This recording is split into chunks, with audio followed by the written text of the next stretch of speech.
Kenapa ya manusia bisa takut sama hantu? Yuk kita bahas.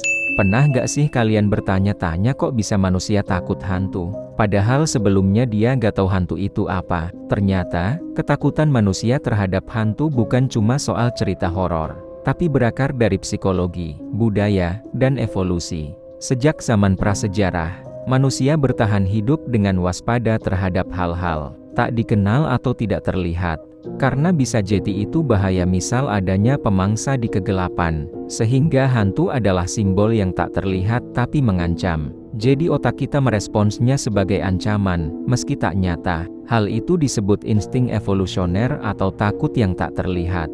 Salah satu alasan manusia takut hantu karena menyangkut kematian, jiwa, dan pertanyaan besar tentang apa yang terjadi setelah mati. Ketidakpastian itu bikin otak kita gelisah. Hantu dianggap sebagai bukti bahwa ada sesuatu setelah kematian. Selain itu, dari kecil kita sudah dikenalkan pada cerita hantu seperti dari dongeng, film, cerita rakyat.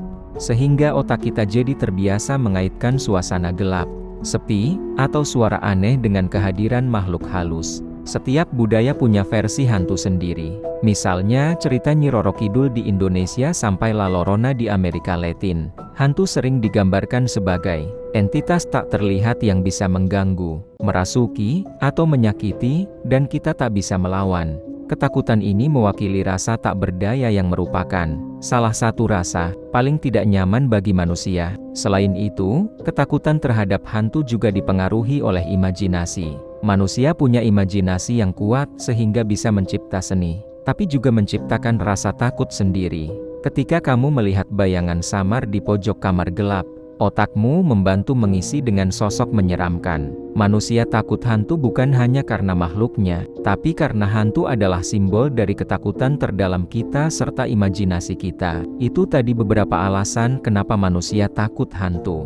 Jangan lupa like, comment, dan subscribe YouTube channel Fakta for Yups ya.